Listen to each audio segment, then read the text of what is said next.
On behalf of University Housing, welcome to the Living Learning Center Performance Hall. This evening's event is a community conversation that was planned by the students of the Oregon think tank, many of which are here in the audience this evening.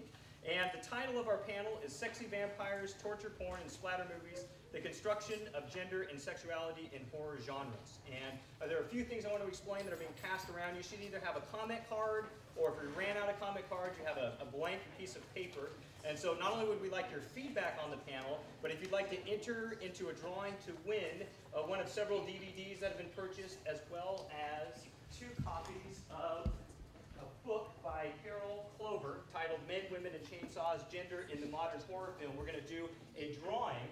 Looks like Carter's got one with him tonight as well. We're going to do a drawing immediately following the panel this evening. So we'll collect those as soon as we finish. So go ahead and fill those out. Make sure you put your name on that as well. And again, I'm just going to briefly introduce our panelists and turn it over to them. So joining us on the far right this evening is Anthony Haight, who is a second-year doctoral student in the English department. He received his master's degree in English at SUNY Buffalo in 2007 with the thesis Roles Redefined, Genre and Masculinity Found in a Lonely Place. Which is an exploration of gender and sexuality in the pulp novel by Dorothy Hughes. His areas of interest include gender and queer theory, horror films, genre theory, and questions that revolve around remakes of films. His current research projects include an investigation of race and colonialism in George A. Romero's film Land of the Dead, and a study of gender and generation in Rob McKittrick's film Waiting. And joining to my immediate right, Carter Souls, who is a PhD and is a postdoctoral instructor in our Department of English at the University of Oregon. His research interests include queer film and media theory, psychoanalysis, and the comedy and horror genres. His dissertation, titled Falling Out of the Closet, Kevin Smith, Queerness and Independent Film, explores depictions of queer masculinity in the 1990s film comedies of independent writer-director Kevin Smith. As a postdoctoral instructor, he teaches composition, American Lit, film studies, and women and gender studies courses. And Carter and Anthony are also going to update all of you on the recently certified cinema studies program at the University of Oregon. And so without further ado, I'm going to turn it over to our panelists. And would you like the wireless mic to be untethered this evening? Okay. Hi, everybody. Yeah. Thank you. Thank you. Thank you. I'm now back to being unorganized. There we go. So thanks everybody for coming. This is great, very exciting. This presentation comes at such a key time and sort of a serendipitous time for this campus. As was mentioned already, we have a new cinema studies program coming up through the English department. I don't have the actual meeting time for that. I know it's on a Wednesday, and I believe it's cinema.edu at Oregon, something along those lines. Anyway, it is online. If you're interested, we can do like an email list or something like that, and we can shoot that stuff out to you guys. The other great reason that this is coming at this time is that just last week we being the English department, started our annual film series. This is what, second year. And this year the theme is horror and the horrific. And so this presentation obviously fits in well with that theme. Last week we started with John Carpenter's Halloween, which many would consider to be the first true slasher film. We can argue about that later if we need to. And this next week, Carter will actually be presenting on Henry, Portrait of a Serial Killer. Kind of a lesser seen, but very, very gruesome, wonderful horror film. Right, and then the week I've got flyers. We'll hand those out later. Great. Too. Yeah, and then the week after that, I'll be back up there doing George Romero. So Land of the Dead. Land of the Dead, right.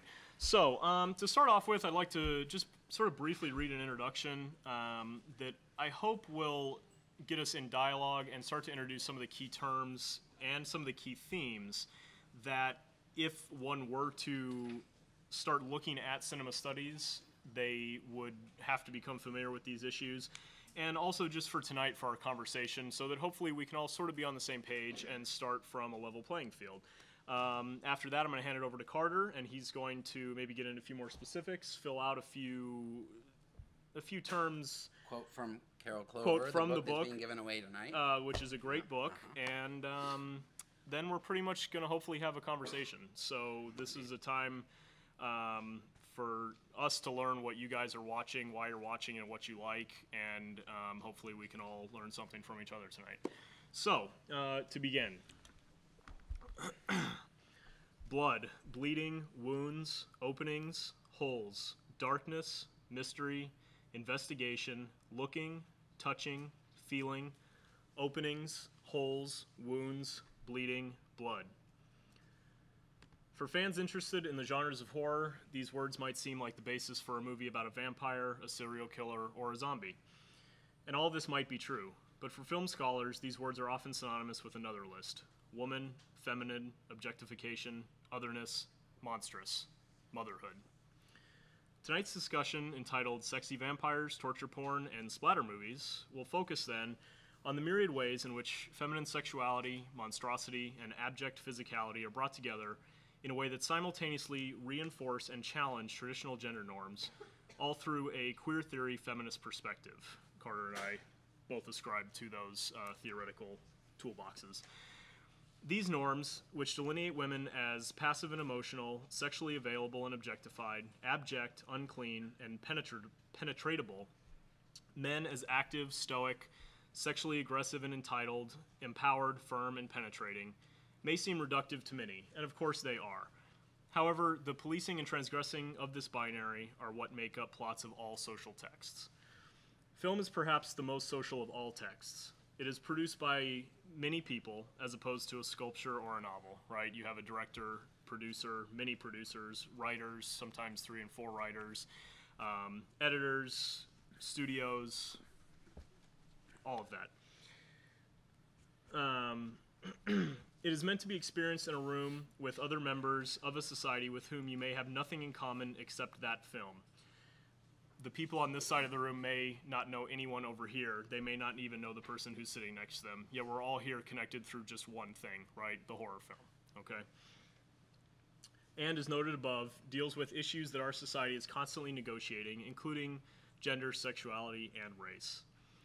One of the many ways in which film polices these lines while also transgressing these lines is by showing representations of sexualized power relations that can be read in multiple ways. The serial killer may be read as violently misogynist, thus supporting a dominant patriarchal power structure.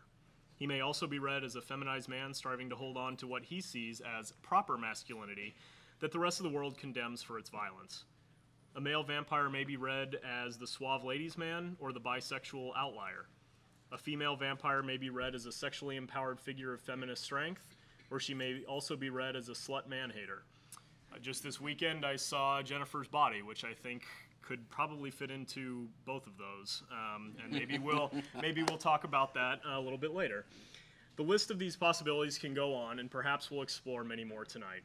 But to lay out a few key issues that film scholars have traced as being key to understanding the films of the horror genres, we should start by focusing on 2 main points that feminist film criticism sees as central to all of these films. These are not the only 2 points, but they're 2 large ones that I think will sort of underlie our discussion tonight.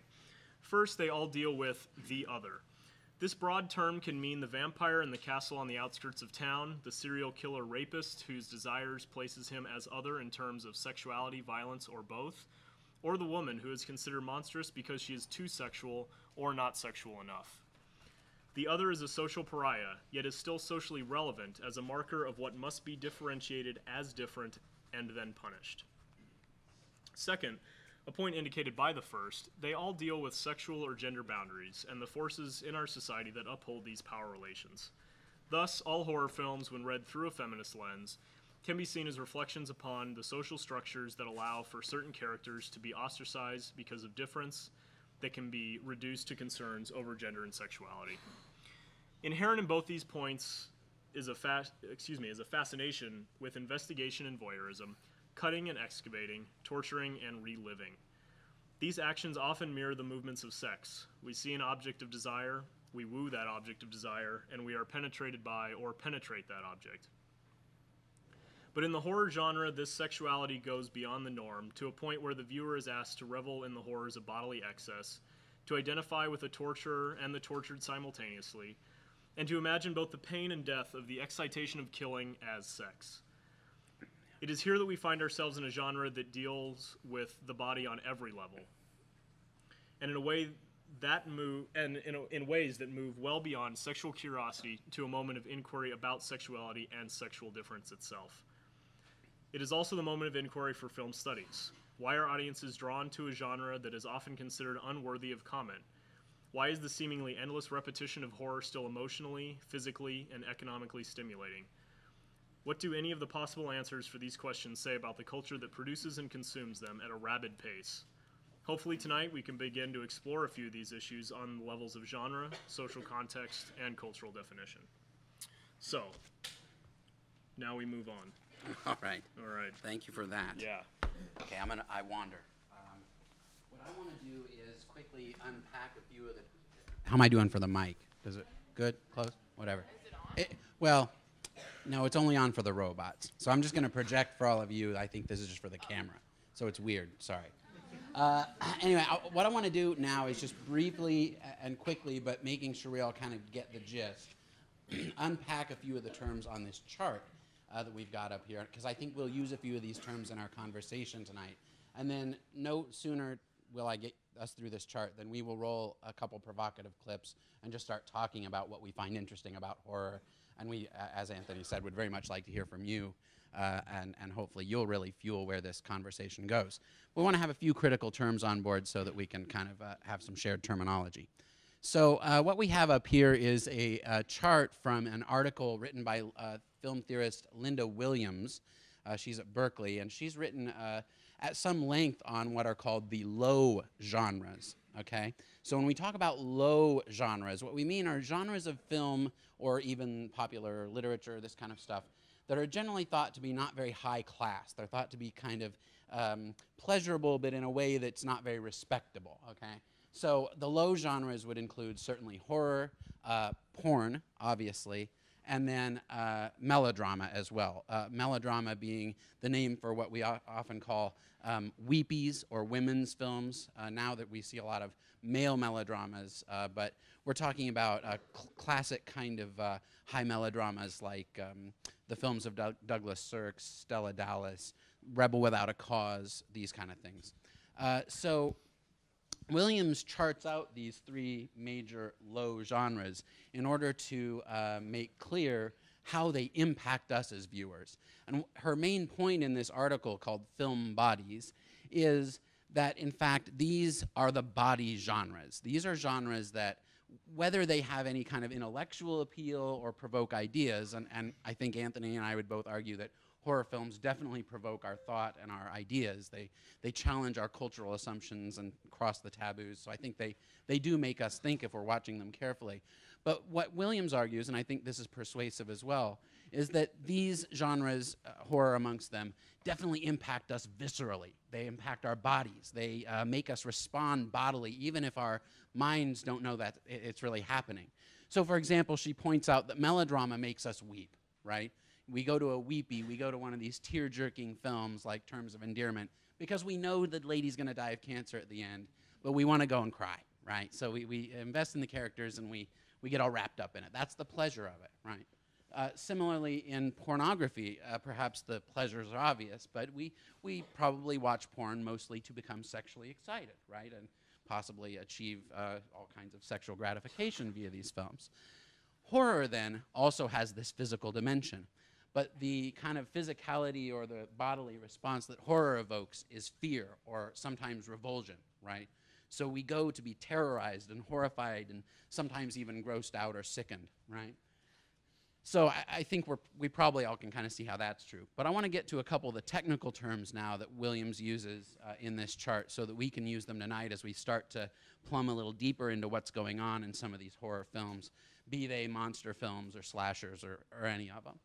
So what I want to look at first off is this part on the chart that says perversion, okay? It's got to start with the perversions.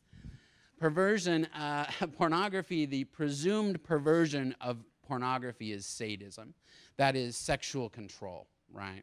And we could argue that this isn't true of all pornography, and even Williams in her book-length study of porn, which is called Hardcore, kind of mitigates this position and talks about different types of porn, and that there's probably a number of different pleasures to be had in porn. It's more sophisticated than we might think. But the big feminist criticism of porn is, of course, that it's all about the gratification of men, and that women are punished, right? Or at least rendered powerless or less powerful than the men, right? That's kind of a classic critique of porn. So from that point of view, then the originary fantasy or the perversion there is sadism, right? That you seduce, you sadistically control the sexual other, the woman usually. Okay, and in horror then, note that it's kind of in between, right? It's sadomasochism. I'm going to come back to that point, actually. I'm going to skip over and go to the weepies for a second. But I want you to remember that. Horror's in between. It's sadomasochism. It's not just sadism or masochism. And that's what Carol Clover's going to build her whole argument of her book on, is this oscillation between sadism and masochism. But let's move to the other side of the chart first, which is the melodramas. So the operative emotion there is masochism, right? The lead characters in a melodrama suffer, okay? And in fact, that's part of what makes them appealing, right? Because when they suffer, we feel for them, we sympathize. These poor, innocent victims, Stella Dallas, all she ever wanted was, for her daughter to get ahead, and just her daughter didn't appreciate her, and she ends up shut out in the rain, and she just wanders off into the rain alone and desolate, That's the pleasure of it, though. It's masochism. We go to feel that kind of suffering, that righteous suffering, right? And so we do it by identifying with these characters who suffer. Okay, now let's move back to horror, and I think we can see how horror plays on both of these aspects, right? There's a sadistic punishing aspect, right? Because that's when Michael Myers comes in with the knife and, gets them up against the wall, or, kills people. Leatherface chases people around, and Leatherface's family tortures poor Sally for, 15 minutes. There's all this torture and sadism. But at the same time, I think horror quite frequently asks us to sympathize with the victims every bit as much as it does with the perpetrators. And in fact, that is really the key argument of Carol Clover's book. That in horror, a lot of the feminist critique of horror, which is valid, that we see a lot of suffering women and they get diced up and so on, and they suffer and they're tortured. But nevertheless, there's also this sense in which we are asked to identify with that woman. She's not just there for us to see thrown aside. We actually get very much wrapped up in her life, right? We often, by the end of the film, she's the hero of the film. And we cheer as she, Jamie Lee Curtis in Halloween gets that coat hanger and finally, gives old Michael Myers his comeuppance, right? She saves the kids she's babysitting. She's the hero. And Carol Clover names this particular figure the final girl. So this woman hero of most horror films, certainly slashers, is the final girl. And she ends up being kind of a, complexly gendered figure, okay? She is both, obviously bodily feminine, that's correct. She's female, okay? However, by seizing that power to, strike back and to seize control not only of the situation within the narrative, but to seize control of the narrative itself, right, and demand that the audience identify with her, the final girl kind of seizes that place that is normally reserved for masculine heroes in cinema. So in that sense, she's a gender transgressor. And by the end of the movie, actually often even very much from the beginning of the movie, our killer, our supposedly male killer, is often kind of a gender-confused or highly feminized or highly ambiguously gendered figure to begin with. Leatherface is going to be a key example of that, and we'll see that shortly. Norman Bates would be sort of the originator of that. Really, Alfred Hitchcock's Psycho is the originator of all modern horror films that follow it, quite literally. So, sadism, sadomasochism, masochism. Are we clear on what those things mean? I think those are going to be some key terms for us, probably. And are we clear on what I mean when I talk about this difference between your biological sex and your gender identity, right?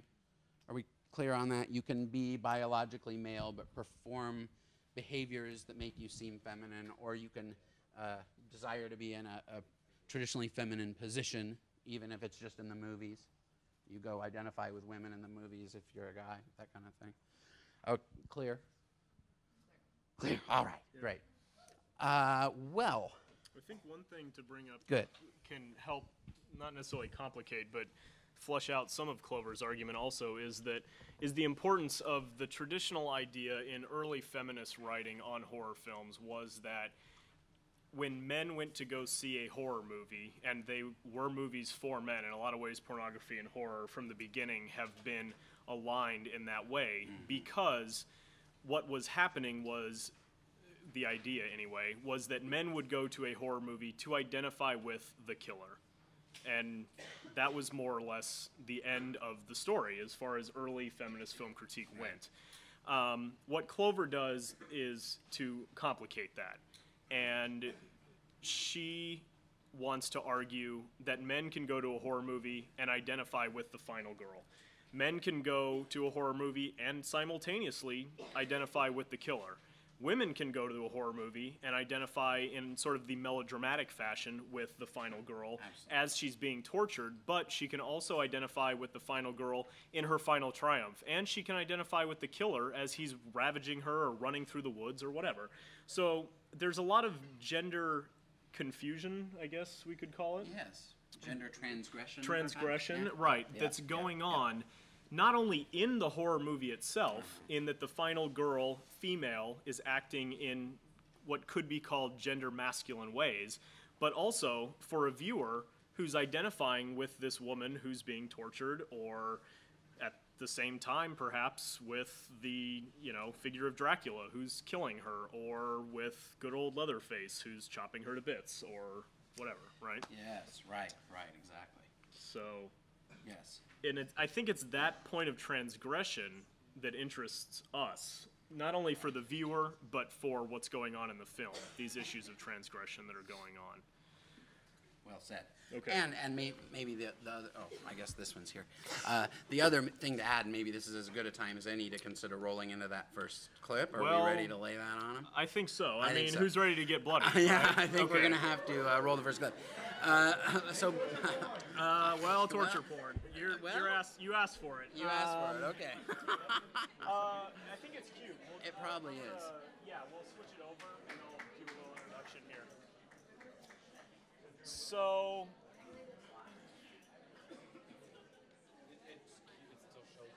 okay. Okay, maybe we should just say one word here. Hit play when we're ready to go.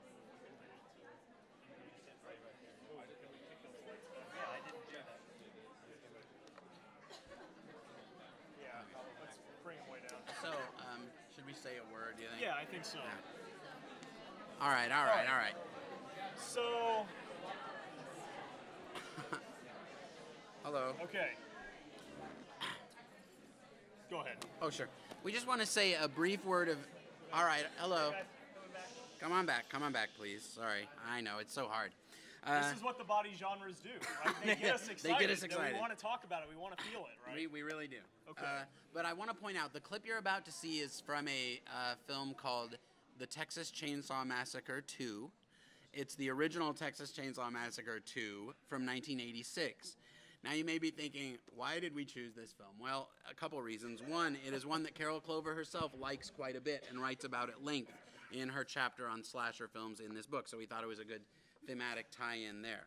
But also, this particular sequence we want to show you, or there's a couple, I think just are the best possible choices to just really encapsulate what we're trying to get at with the way horror films approach gender and sexuality. Do you want to add to that before we roll? No, I don't think so. I think that we'll just sort of let the film speak for itself.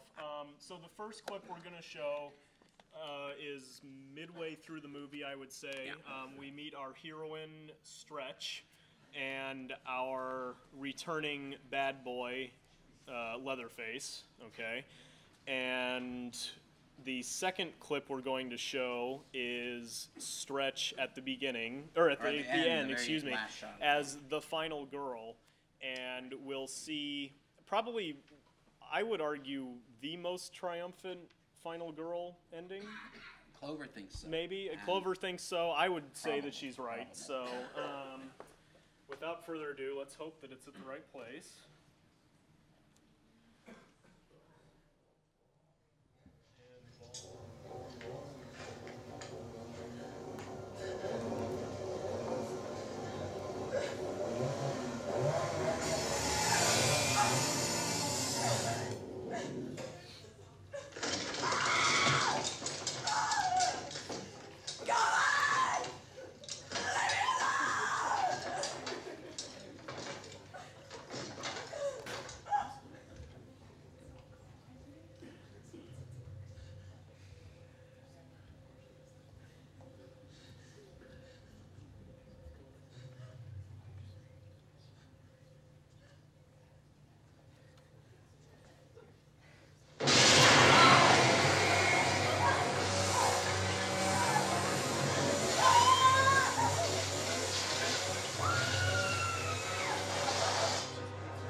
27. 27. There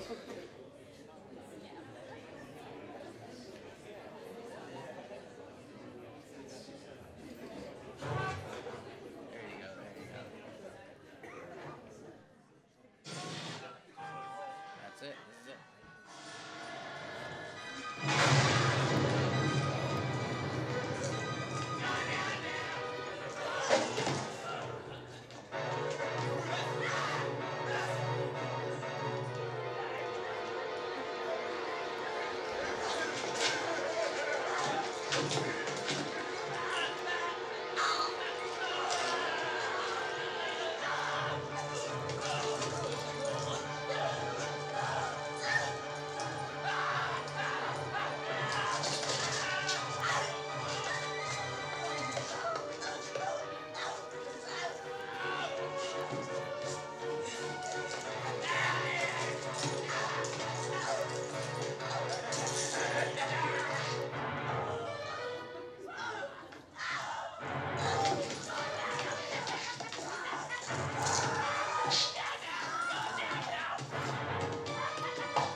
We should probably just leave it on that.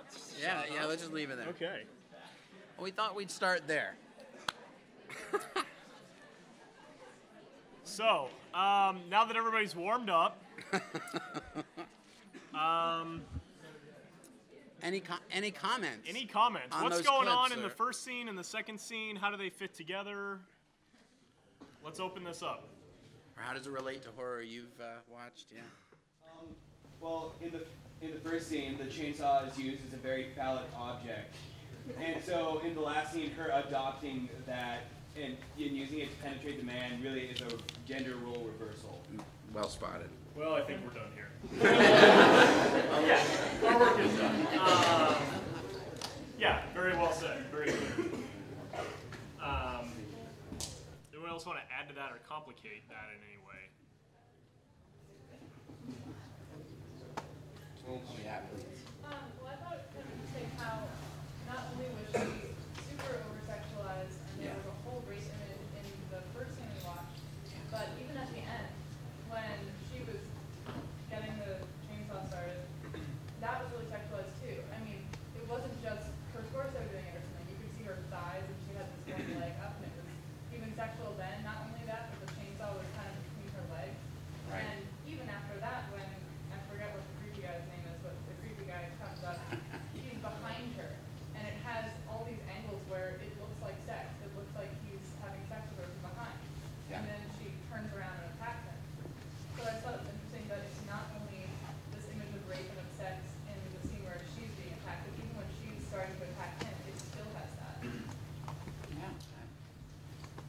And in the first scene, she's very, very, very reactionary. She's taking all her cues based on well, I haven't seen this movie, so whatever. As Right. Face McGee, she's reacting to him. She's taking her cues from what he's doing. And the second scene, at the end when she grabs the chainsaw, he's reacting to her now. He's basically trying to stop her from turning on the chainsaw or going man out on him or whatever you want to. Yeah. That's very well said. Yeah. Yeah, quick thing to sort of maybe complicate the characters a little bit. So in the first scene we have Leatherface, and he, in a lot of ways, is gender confused, maybe would be the best way of saying it. And I'll show some clips of him from the first film. They're a little hard to see. The first film is a little dark and a little blurry, but if you can see here, the mask that he's wearing in this shot is actually a woman's face, and it has very heavy eye makeup. It's all Tammy Faye, is that right? I mean, Yeah, it's very it is. Tammy Faye-esque in a lot of ways. Lots of like hugely overdone red lipstick, lots of blue eyeliner. There's maybe a little bit more color in that shot there. And throughout a lot of the movie, he's actually in the home and he's wearing a dress of sorts. Kind of an apron, I guess. An aprony sort of thing. And at the family dinner table, he almost plays the motherly role, and there's a scene in the kitchen where he's being beaten by his brother, dad It's his brother. thing. Anyway, and so it's a The little. whole family is The a whole little family's a little confused. confusing. We'll get back to Grandma, I think, in a little bit. Yeah, But Grandma. so to talk about these characters a little bit, you know, Leatherface from the first movie and over to this one is fairly meek in a lot of ways in his family setting. But when he gets around certain people, Stretch being one Right. of them, things change a little bit. Whereas Chop Top, who's the man in the final scene, who's very aptly, as you pointed out, more or less raping her, if not literally then metaphorically, he's much more sexually outgoing, and I would argue gender masculine. Would you say that's Yeah, fairly I think so. safe? I mean, I think there at the end, especially when he's slicing himself, that would suggest a certain kind of masochistic masculinity. Yeah. But definitely that he gives Leatherface orders. He's the alpha male. right? Interestingly, casting note there, that creepy guy, Chop Top, is played by Bill Moseley, who Rob Zombie would later use for Otis in his Firefly family films, Devil's Rejects and House of a Thousand Corpses. So sort of a Right. continuing through line there. Yeah. Similar character, actually. Yeah, Yeah. so I think your point stands. I buy that. Yeah. Great. Any other comments or anything like that? Yeah. Yeah. Oh, I'm sorry. Oh. Well, on your idea that Chop Top's more masculine, I mean, from the get-go, yeah, he kind of seems like it. But if you look at how he's presented, he's got really pale skin, he's got long hair, he's got makeup on. He's Yeah. running around with a fairly short knife. He's still pretty darn feminine. Yeah. Well, masculinity in horror films is never really reaches the John Wayne or Bruce Willis ideal, right? Yeah. I mean, that's sort of, I think that's part of the draw, right, is that, in fact, horror films, and again, I'm just stealing Carol Clover's ideas here, in some ways seem to take away a little the masculinity from the men and allow them to be a little more feminized or gender confused or sexually confused or just psycho. And then on the other side, they give the women, you know, certainly there's still issues about torture of women and seeing women's bodies put on display and violence done to them. Yeah. But also narratively, the women are given a little more of the agency in the narrative, at least usually by the second half. So I think you're on something. Also, there. you know, as far as knife size or penis size goes, right? In a lot of ways, I tend to read the killers in slasher movies through a quote from Hamlet. The lady doth protest too much, methinks, right? Why does he need a chainsaw, right? Why does Michael Myers need a 12-inch kitchen knife? Yeah. These are things. There's something going on. There's a replacement. There's a lack issue going on. Right. Something is missing in his masculinity that he needs to use this object to replace. Sure. And so, I think it's hard to draw solid lines between size of weapon and masculinity. In fact, it may be quite the inverse. There was a hand over here, and then I'll come back to you. Okay? Yeah, please. I was kind of going to talk about what you were saying. It seems like it's more complicated than just the chainsaw being a symbol for a penis, in that it's a symbol of a revolting penis as well. And this would be almost a consensual sex scene where at a normal penis. But instead we have the symbol of rejection, and she's, I mean, we have this giant phallus that she cannot possibly accept. And I was just curious, thoughts on rejection, this figure, sad rejection. Go for it. Well, I mean, I would say just at a basic level, the psychopath is afraid of women. There you have it. Yeah. So he has to go overcompensate and do violence to them because quite literally he's afraid of them. So I think it absolutely stems from his fear of rejection, if nothing else, right? You know, it's a lot of ways it mimics, you know, rape is not a sexual act, it's an act of violence, right? And so in a lot of ways, he cannot be sexual in the proper way, and so this is a mediating factor and it's a distancing factor, but it's still one that allows him to interact with women in a way that he has perversely accepted as normalizing. Please. Well, I just wanted to say that maybe part of the less masculine male leads is that it then allows less masculine men to kind of identify with a more powerful figure. Like, here's this guy, he's like in his family life, he's kind of a sissy, but he goes out there and he chops those women down. Yeah. Yeah. And from that point of view, I mean, I don't want to go too far with this, but, you know, there's a strong parallel here with these kind of horror figures and the heroes of horror, always the killer, and the heroes of, you know, superhero comics, right? Isn't that the Clark Kent Superman story as well, right? Clark Kent, this ineffectual little dweeb, but he's really Superman, and he gets to go dominate anyone he wants, you know, I suppose. Yeah.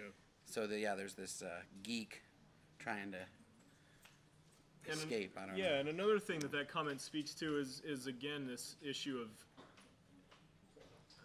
ambiguity or ambivalence as far as sex and gender go. Right. It allows for multiple identifications throughout, right? So the geeky guy can try and latch onto this other guy living out something that's more powerful, but the more effeminate man can also more easily attach to Stretch and identify with Stretch. Absolutely. Or, you know, however you want to draw all of those lines. And so I think that comment sort of flushes out both of those topics. There was a hand somewhere in the back, maybe? Yeah. Okay, well, I think that in terms of sexual confusion and identity meshing between the antagonists in horror movies, there seems to be a lot of sexual frustration, especially in this clip as well. He gets excited, but instead of like, he's obviously able to bone her because she's in such a vulnerable place right now.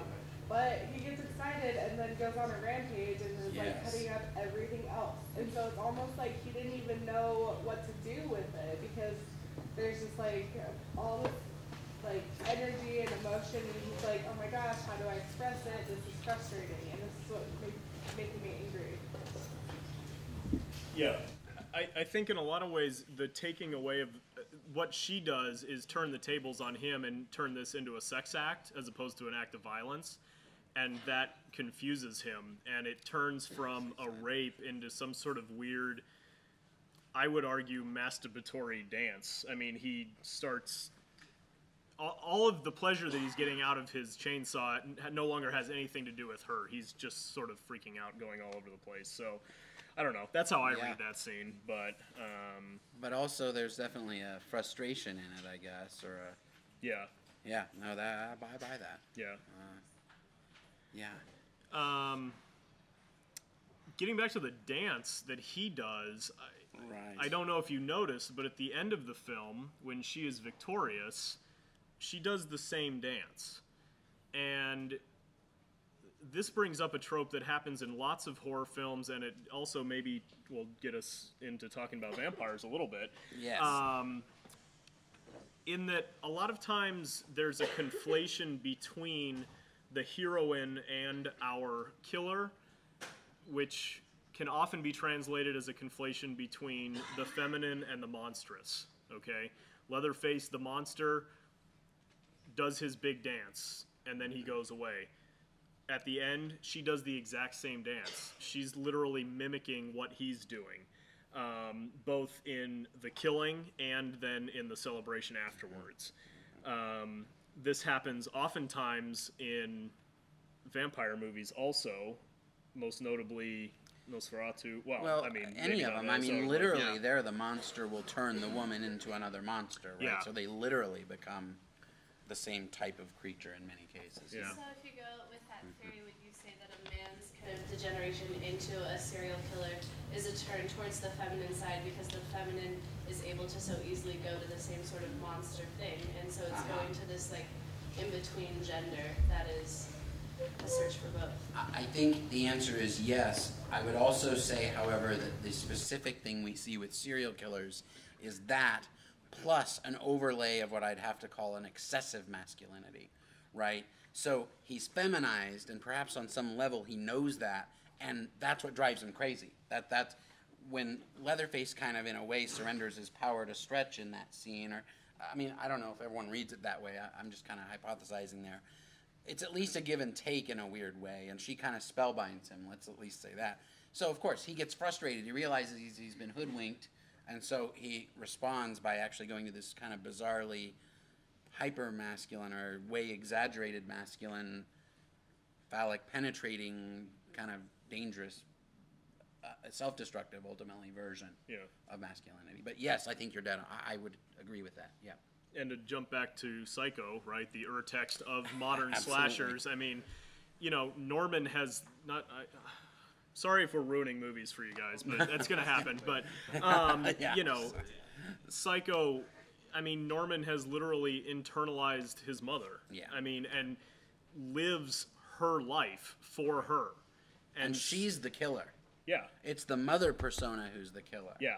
Which we then see repeated in, say, Friday the 13th with Mrs. Voorhees, right? Yeah. So your idea that it's this feminized self that's triggering this, dead on it. Yep. Yeah, so Norman Bates is the prototype for that. Yeah. Yeah. How does the grandmother relate to that? Yeah, good old Granny. Well, she's certainly an homage to Mrs. Bates. Yeah. So if you've seen Psycho, the iconography of a skeletal grandma or mom who looks something like that, that's straight from Mrs. Bates. What's with her? I don't know. Do you have a thought yourself? Like the chainsaw is originally hers, and when she loses the chainsaw, that's when he thinks she's dead. I haven't seen either film. Yeah, right. So I don't know if that has to do with her vitality or her. I don't know. The power of her memory. Yeah, I mean, I would argue, going off of the power of her memory, that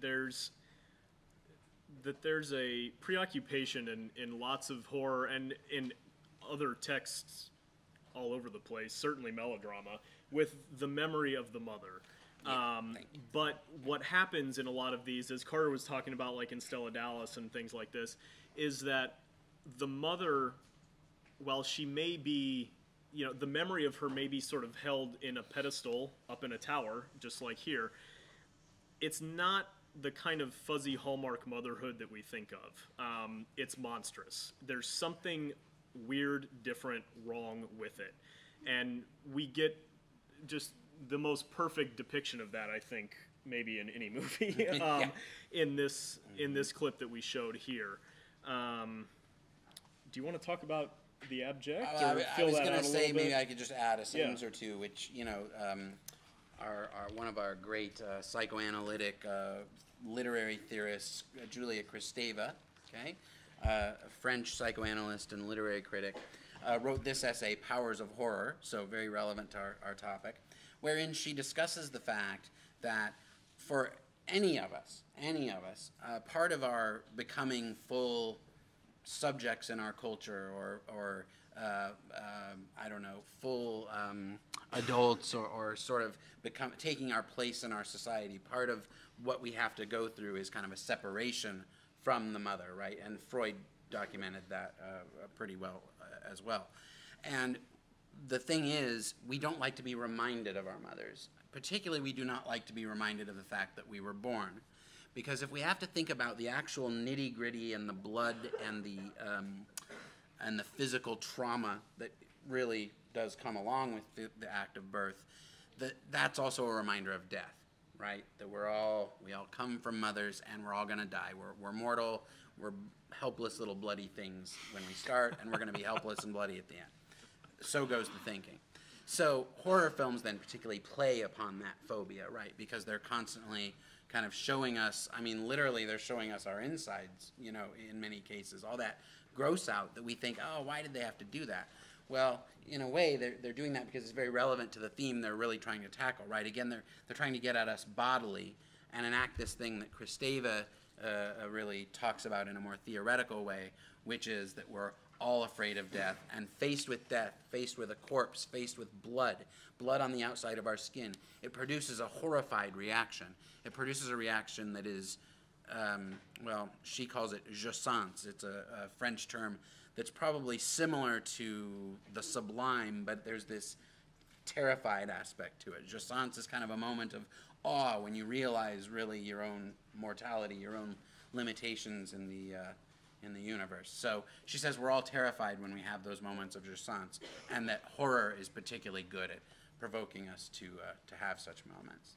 So I would say that the image of the grandma or the mother, it's that originary mother. She's dead. She's a skeleton. I mean, I think we could read a lot of that in there from that point of view. I don't know if that really helped or confused matters. Yeah, but, we probably went off about a million miles from where you were and thinking. we do need to get to vampires. We need to get to vampires, yeah, I think. Do you need me to get another DVD?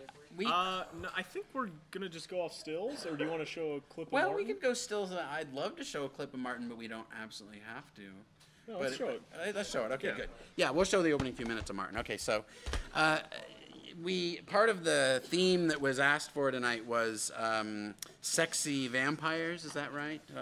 Why are vampires sexy? Why do we find these monsters that want to drink our blood attractive, suave, sexy, this kind of business? And we do have some stills we might show you in a few minutes that show you some of the different looks vampires have had in the history of cinema. They haven't always been sexy. In fact, the earliest screen vampires were very rat-like and kind of ugly. But what I want to share with you here tonight is a clip from a film you probably haven't seen. Actually, before we hop over, called Martin. It's from 1977, and it's written and directed by George A. Romero. Anybody know who George A. Romero is? Oh, good news. Terrific. Yeah. Okay, we're having a horror talk. People should know who Romero is. For those that don't, Romero is actually, after Hitchcock, probably the single most influential filmmaker on modern horror, because when he made and released Night of the Living Dead in 1968, that was the first true low-budget success as far as horror went. That movie made so much money compared to what it cost to make. I think it cost maybe 80 grand or maybe a little over 100. I don't It's think it was that over movie is 100, still yeah. making money. People are still buying the DVDs. So Night of the Living Dead, you know, Romero is most associated then with his zombie films, including Land of the Dead, which Anthony will be talking about a week Next from this week, Thursday. right, But somewhere in there, in '77, after he'd made Dawn of the Dead, before he made Day, he made this vampire film called Martin. And Martin is actually probably a lesser-known film, but amongst horror critics, it is much applauded, and it's highly influential on other films. For example, has anybody seen Let the Right One In? Came out last year. Really terrific vampire film that I urge all of you to see. Definitely knows of this film. It has a couple scenes that look suspiciously like scenes from Martin. They're definitely making an homage there. And so Martin's been a very influential film. What I want to do is show you the first maybe 5 or 8 minutes of it, because what we have in Martin is a vampire completely separated from all the vampire mythology. Okay? Just as Romero took these zombies, which prior to his film in '68 had always been depicted as these voodoo creatures, always lorded over by a shaman or some sort of voodoo master. He said, no, we're going to do zombies that actually exist because of some sort of radiation falling out of the atmosphere. We're going to take a scientific explanation for zombies, taking them completely out of their previous kind of religious context and cultural context in Haiti. Similarly, in Martin, he's going to completely screw with our expectations of what a vampire should be. And not only that, I think this opening scene is just one of the most shocking things I've ever seen. I hope it'll still disturb you and prove to you that even movies made back in the 70s can be scary. Hopefully I haven't talked it up too much. Just play from the beginning. Yeah.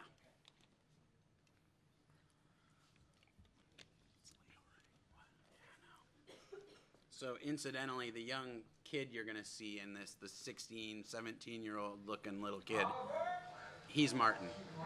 He's a vampire.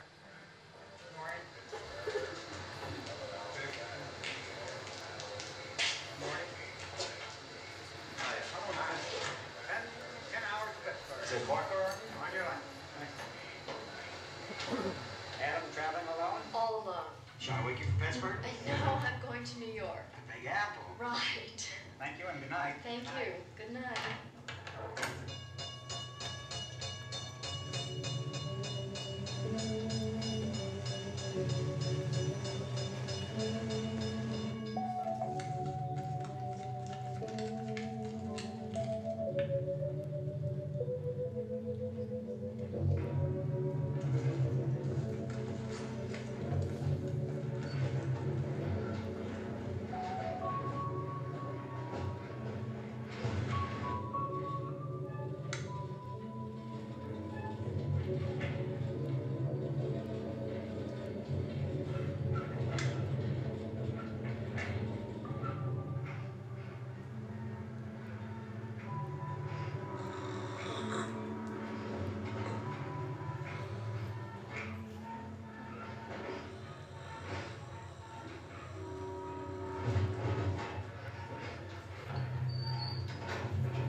and then shot me. It's all right. I'm always very careful with the needles. It won't hurt you. You're always very careful. It won't hurt you. What's in that shot? It's just to help you sleep. What was in the shot? Why do you want me to sleep? Why don't you just take what you want and go? I understand it's important to me at this point. I'm always very careful with the needles. So it puts you to sleep. And it doesn't hurt. It's very important.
That is a very provocative and pretty hardcore scene, but I think an important one, because I think Romero is really trying to, in some ways, provoke us to think about our classical ideas about vampires. Martin, well, if vampirism is a euphemism for sex or sexuality, which it most commonly is, then certainly what we're seeing here is kind of a fumbling adolescent sexuality, but rendered really horrific because the sexual actor, Martin, happens to be a vampire.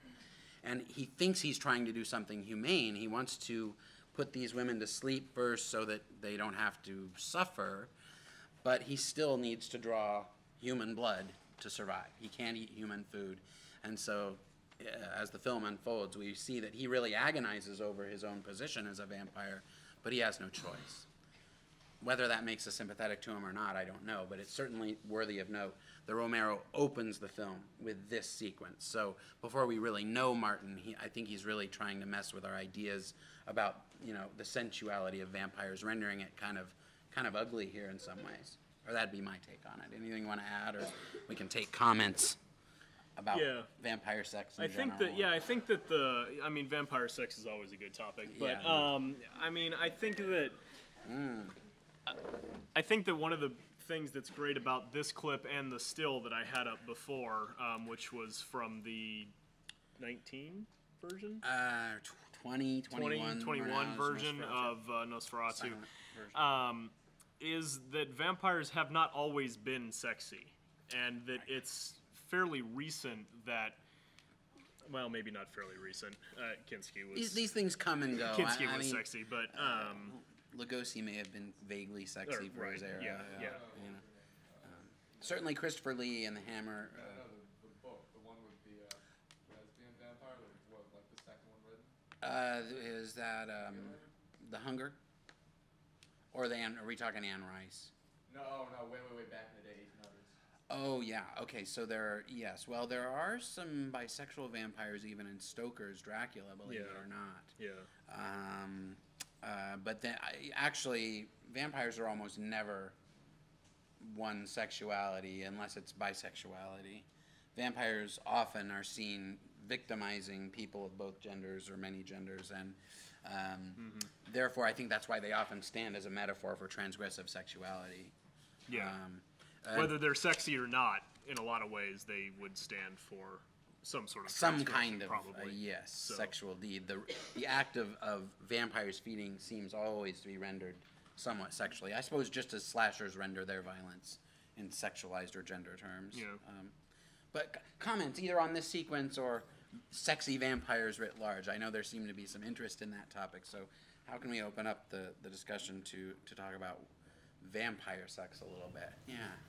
Well, I just thought it was interesting, the sequence where he fantasizes about her having open arms to him. Just as, like, as almost wanting it to happen. Well said. So, and that's his fantasy. I would argue it's also a cinematic fantasy, right, that we have, probably based on those old Bela Lugosi Dracula films or whatever, or even the British Hammer films with Christopher Lee as Dracula. These suave, urbane European men playing these very, mysterious vampires who all but seduce the women who they victimize, right? So that's what we'd expect, and in fact, notice that the film goes to black and white in that moment. I think he's literally trying to suggest those earlier romanticized vampires, and then he pops in the door for real, and his timing's off. Right. And she's pretty much as unsexual as she could be. So right, well spotted. Yeah, that's right. Yeah, other thoughts on that matter, or again, vampire sex writ large.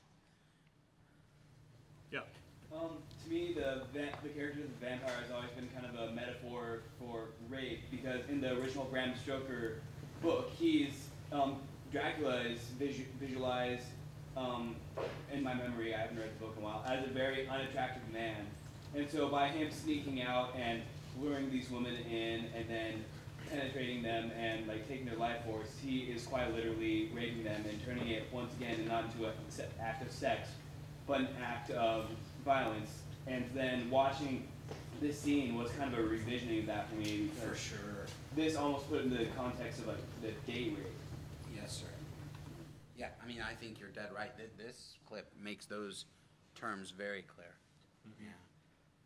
Yeah, and I think that's a very accurate analysis.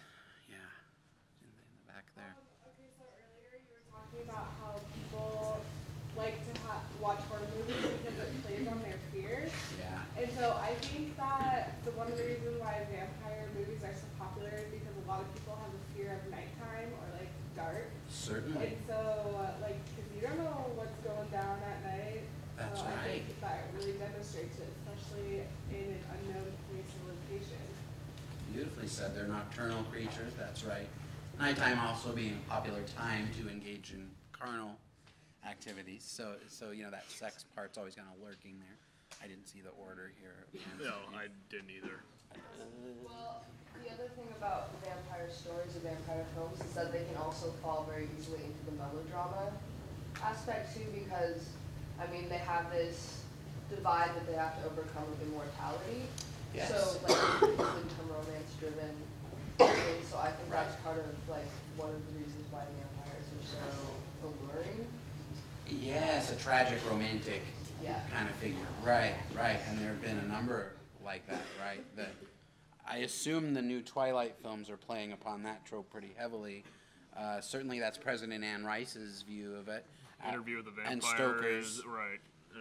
And Herzog's interpretation of Nosferatu. Yeah, I that's well spotted. I buy that absolutely. I think here, maybe. And then we'll move back. Sure.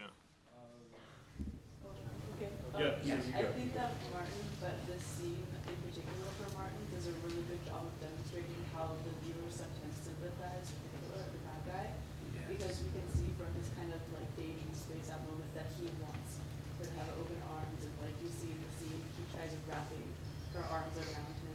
Right. So I think it does a good job of that. Yeah. So again, that tragic romantic mode's almost already there. We thank you for that. We do subtly.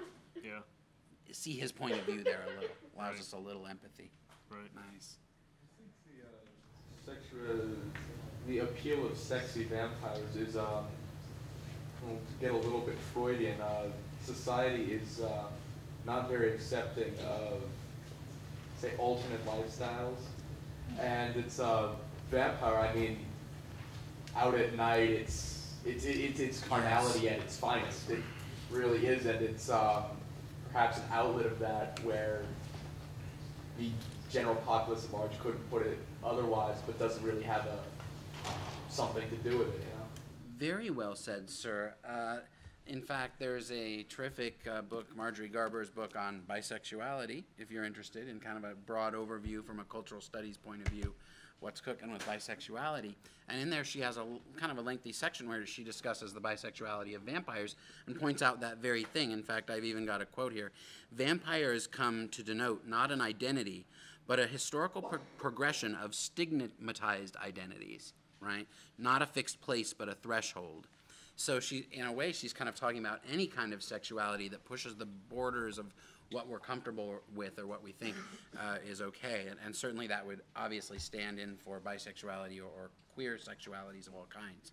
So I think you're dead on it. There's a sense in which it's, it's a stigmatized, marginalized person, rendered tragic because they can never fit in, right?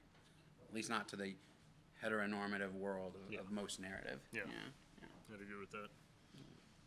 Thanks for that. That's sharp. Other thoughts? Thoughts, comments, questions? Vampires, horror, sex, gender. I know someone has to bring out Twilight some more. I think Yeah, we're going to talk about that some more. As much as it's now hated. I've heard that Twilight was kind of an attempt to show that chaste romances could still be popular. Right. And so I think that this also shows that kind of restraint of urges, like carnal urges that you talked about, that aren't necessarily okay by society. Right. Yeah. I don't know. I mean, I don't know. I personally have not seen any of the Twilight stuff. Right. I'm not a subscriber to that whole scene. But I just, it's just not my deal. But yeah, I mean, I think you're right on. Yeah. It's an interesting thought because when you look at, I don't know, heroic archetypes in modern media, even if it's not out and out stated, it's always implied that the hero has sex and he has good sex and he's good at having sex.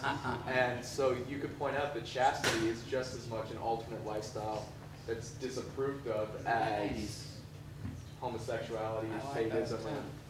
Okay. So, good thought, you. You know, and the other thing I would maybe invoke here, and this is again back to our Carol Clover, something Clover makes real clear in the intro of her book, is that horror films actually quite often, any of the low genres in particular are good at this, but she thinks, and I agree with her, that horror's especially good at articulating the fears, desires, taboos, or concerns of our culture at any given time. So we could look back to Dracula, for example, the original 1931 Dracula with Bram Stoker, and we could see that maybe the fear there had to do with racialized others, Europeans, immigrants perhaps. There was a lot of fear amongst Americans, white Americans, that these European immigrants were just going to come in and overwhelm us, and the association with Dracula having to do with plague and rats might speak to those fears. Similarly, the Twilight series then could be said, maybe in some weird way, it's a response to the whole defensive marriage movement, the whole rise of queer marriage and so forth. Maybe it's trying to stake a claim somewhere in that debate, right? Yeah. Expressing these concerns about where does chastity or abstinence fit in to our cultural norms or abnorms right now, you know? Yeah. Well, the True Blood series also point out just intolerance in general. It's just a mirror to intolerance. Very well said, right.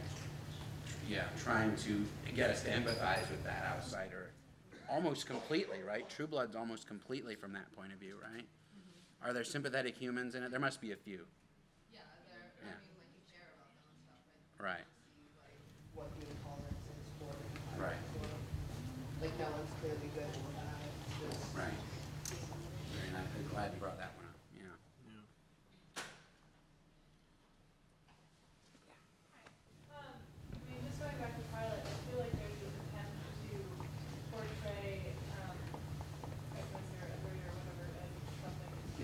sort of romantic and non-violent sort of vampire figure, as opposed to having a whole sucking blood drinking thing. Yes. But at the same time, and I have read the book, I still see him as very controlling and as a very sort of pre-abusive figure. So, I mean, even in his attempt to say, look, it's a vampire, but he's not a bad guy, he still, in my opinion, comes off as a bad guy. He's still very controlling in their relationship. He's a complete mess when the second book or something, when they break up. There's like 12 chapters where it shows blankness because she's dead inside, because he's not there. So, I mean, he still manages to have this aspect of the controlling, even without using sex as a way of doing that. I was part of a conversation the other day, and again, I'm sort of on the outside of the conversation, but they were talking, I guess, about the most recent book in which one of the women is eaten from the inside out from her womb, and she enjoys the fact. Whoa. And My goodness me. From a feminist perspective, that's a little troubling. And so even in the early books, it sounds like there's a misogyny that's underlying a lot of the relationships. And so when we have something so overt as that erupting, I guess quite literally in the final version or the final chapter, or whatever you want to call it. It sounds like that there's some serious issues going on that maybe now people rereading it or viewing the movies can look for those issues also. So I think you were next in the third row there. Well, I was just going to say what I think is really interesting about this Martin thing is that it seems like they strip a lot of the fear and the mystery out of like vampire stories, and they obviously do that in a lot of ways, like I don't know, by taking the needle and like just the part where he's attacking her and she stops screaming, she's just kind of like, what is this, some rapist shit, it's this sort of like coming back to reality, and I think that's really interesting because in a way it just touches the viewer on different like emotional level than any other vampire scene I've ever watched. And then going back to Twilight, even though it's placed in modern day, and there's like iPods and whatnot in the movie, it's still, there's this untouchable level to Edward that you don't really see in Martin. I mean, he's so brought down to reality. And the fact that he doesn't actually bite her, right? I mean, he takes out a blade to bleed her. I mean, there's a distance of carnality also going on there in some ways. So. There was like a forest of hands, and I don't know who was next. We'll start here, and then we'll move back there. Yeah. Back to Twilight again. I read the books, but apparently there's Bella, Edward, and Jacob. I've seen middle school girls with like, Team Edward, Team Jacob. Yes, well. But from the feminist perspective, is there a Team Bella? Like, does she have a life outside of obsessing about Edward? That's one of the I was going to say, I think you guys are going to have to answer that. But I think that's the biggest critique that I hear of the films, that there's some serious question about her agency. Yeah.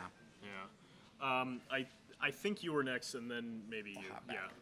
Yeah, piggybacking off of that, I mean, you see at the 13-year-old sister that loves the series just like over and over again. You have to read this book. So I read the book and I saw the film. And the most troubling thing with that from the feminist lens is that you have Bella, this character. She's this strong, independent woman that really doesn't care about anything. Then she's introduced to Edward, and by the end of the book, and I presume the end of the series, she becomes so codependent on him, almost to a point where it's a little pathetic, that she can't do anything without him having to save her.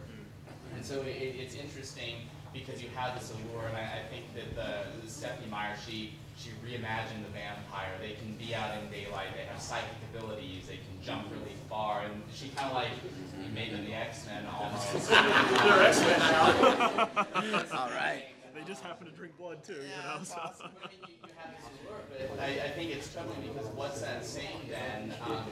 What's that saying in the feminist perspective to that audience that's appealing to 10-year-olds through 15-year-old girls, or even more, where they are independent, that resurgence of like girl power, and then they hit middle school and high school, and then are expected to become that, submissive, castrated figure in part of society. Yeah. I I've been sort of calling that lately the Sex and the City feminism. You know, you should all be independent and want what you want, but until you find the but what you want should include hunting for a man, basically. You know, and even by the time we get to the movie for Sex and the City, Samantha has gone from third wave feminism to married, right? So, or more or less. So, yes, you've been patient. Thank you. Kind of addressing misogyny of Twilight and then putting it into context with the rest of vampire lore.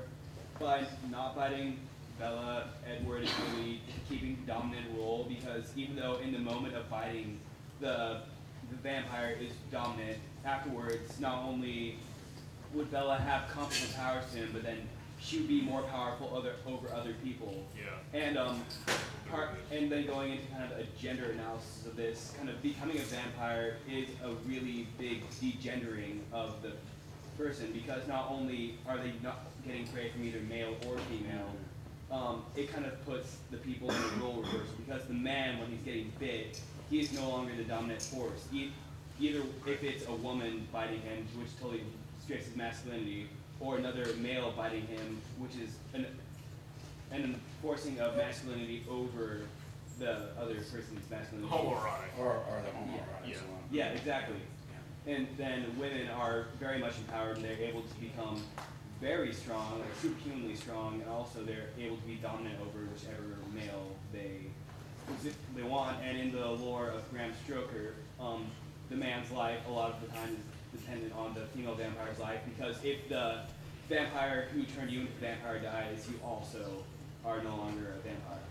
Yes, sir. Incidentally, those interested in the gender flip and teen vampire films, please treat yourself and see Let the Right One In. It's widely rentable. It's in Swedish, but I'm sure it's dubbed on the DVD. But terrific story where a young girl is the vampire, and it's a young boy human who gets involved with her. And so see real it flip. before they remake it, because then you can look Oh, at no, are how they remaking I it? have heard rumors that it's being brought over. So gotta put it in English.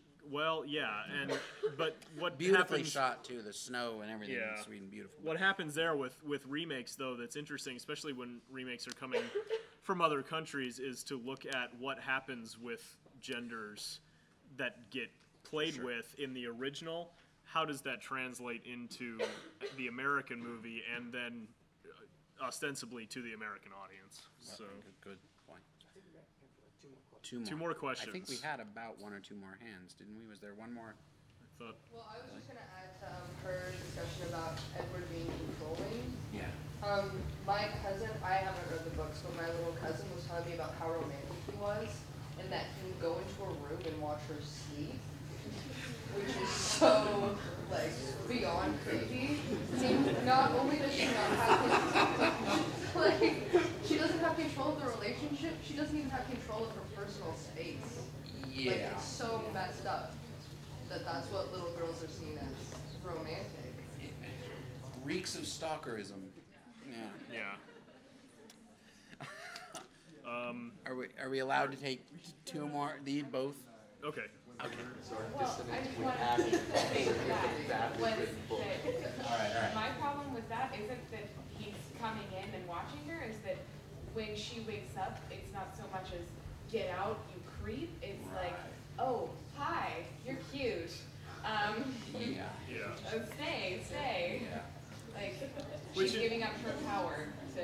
Yeah. And unfortunately, we see that in a lot of genres. That was where I was going to head. I was just watching Knocked Up again yesterday, and boy, there's a movie about, you know what I mean, about, I'm not saying Rogan isn't charming, I find him immensely charming, but, you know, come on, folks. It's the same trope. Women again and again are kind of depicted in cinema as kind of falling for some very bizarre things if you look at it a little carefully. And going to genre also, I was going to say that in a lot of ways it sounds like that's a move towards trying to highlight the melodrama, because she is supposed to be in a painful female submissive role to him, and you know, they're highlighting this love story, but it's a love story that's fraught with issues, obviously. And so, I mean, to me, in a lot of ways, that smacks of melodrama. Classic That she's melodrama. just sort of dealing with his misogyny. And maybe we're kind of supposed to find that charming. Sadly, I don't know. As an audience, We do empathize with suffering victims, so Yeah. that would make her sympathetic. Yeah. Just really fast, if you look at middle school and where the book is supposed to be popular, you look at girls and guys, I'm sure, have it in a different way, where they are obsessive. Otherwise, you wouldn't have Backstreet Boys, NSYNC, all of those. They're looking for something to put their, obsession into. They are really into whatever they are into at the time. And that's where it's coming from. I mean, I think I read the books. I'm not saying that she, from a feminist point of view, is the strongest woman character by any means, but I think that it gets across what it's supposed to in order to be wanted by the young teenage girls. And I think a lot of older people can think back to when they were obsessed with some guy in 6th grade or something, and therefore that's why it's hit so many different levels. I don't think it's supposed to be, oh my gosh, and here's Bella, the strongest character we've ever seen. Well said. Teen romance always is somewhat excessive, whether it's with vampires or not. Well said. Yeah. So please join me in thanking Anthony and Carter for joining us. Oh, thank you guys. Thank you. Thank you. And again, before you depart, if Jeff and Drew and other folks are here, we're going to collect your cards that you are drawing for the books, the Clover book. And I'll have a sign up here for anyone who's interested in studying film as a degree. There's an informational meeting coming up for the film studies major. Just come sign your name and I'll email you some information about it. And we have one more quick announcement, Jeff, please. All right, if any of you guys want to keep the conversation going here, one of the professors in the philosophy department's launched a website called filmtank.org, and if you go to filmtank.org/forum, the whole thing is to kind of actively critique film and genre and stuff. A lot of the stuff we were talking about with gender construction, if you want to continue the conversation about Twilight or about the empiricism or anything, feel free to go to that website. We're really trying to get that kick-started in the different departments and with the cinema studies group. So if you guys want to continue the conversation, the website's filmtank.org/forum.